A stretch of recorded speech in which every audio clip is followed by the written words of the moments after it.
Musk, déçu par Trump, quitte son rôle gouvernemental.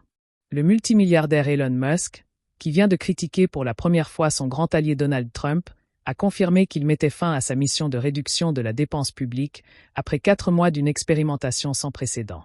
Alors que ma période prévue en tant qu'employé spécial du gouvernement touche à sa fin, je voudrais remercier le président Donald Trump de m'avoir donné l'occasion de réduire les dépenses inutiles, a écrit mercredi l'homme d'affaires sur son réseau social X. La mission plus Doge plus, note de la rédaction, le nom de sa commission à l'efficacité gouvernementale, va se renforcer encore à l'avenir pour devenir un mode de vie dans le gouvernement, a affirmé le patron de Tesla, SpaceX et X. C'est un tout autre ton, beaucoup plus amer, qu'il a adopté dans un entretien à la chaîne CBS. J'ai été déçu de voir ce projet de loi de dépenses massives, franchement, qui augmente le déficit budgétaire, a déclaré Elon Musk dans une interview dont un extrait a été diffusé mardi soir, en référence à une grande loi économique du président républicain. Le patron de Tesla et SpaceX a aussi déploré auprès du Washington Post que Doge soit en passe de devenir le bouc émissaire pour tout. La grande et belle loi, telle que l'a baptisée Donald Trump, est en cours d'examen au Congrès et a pour objectif de mettre en application certaines promesses de campagne emblématiques, comme la prolongation de gigantesques crédits d'impôt. Selon une analyse d'une agence parlementaire sans affiliation politique, le texte en l'état entraînerait une hausse du déficit fédéral de 3 800 milliards de dollars au cours de la prochaine décennie.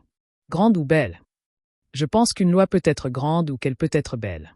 Mais je ne sais pas si elle peut être les deux, a déclaré Elon Musk, dont la mission doit officiellement bientôt s'achever, dans son interview à CBS News, laquelle sera diffusée en intégralité dimanche. Ce commentaire marque la première fissure publique dans une alliance politique proprement extraordinaire, née pendant la campagne de Donald Trump, qu'Elon Musk a généreusement financée, et renforcée pendant les débuts fracassants du second mandat du républicain. Le richissime entrepreneur d'origine sud-africaine et le président milliardaire de 78 ans ont été inséparables pendant les jours et semaines après l'investiture du 20 janvier. Avec Donald Trump dans le bureau ovale, dans l'avion présidentiel, au Conseil des ministres, sur la pelouse de la Maison-Blanche pour une incroyable opération de promotion de Tesla.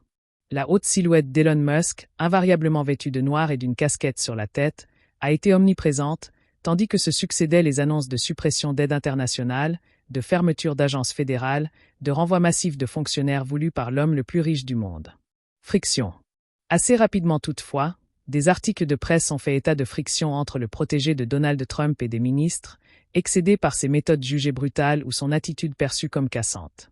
Sa mission était depuis le début conçue comme temporaire, son statut d'employé spécial du gouvernement étant limité à 130 jours. Elon Musk avait annoncé fin avril se mettre en retrait pour s'occuper davantage de ses entreprises, notamment Tesla, dont les ventes ont chuté au fur et à mesure que son patron devenait l'une des personnalités les plus clivantes du monde. Samedi, après une brève panne du réseau X, dont il est aussi propriétaire, il a écrit « De retour à passer 24 heures sur 24 et 7 jours sur 7 au travail et à dormir dans des salles de conférence en serveur-cuisine ». Son immixtion dans les affaires de l'État fédéral a soulevé de nombreuses questions sur de potentiels conflits d'intérêts, en raison des importants contrats conclus entre l'administration et ses entreprises, ainsi que d'éventuelles régulations qui toucheraient ces secteurs d'activité.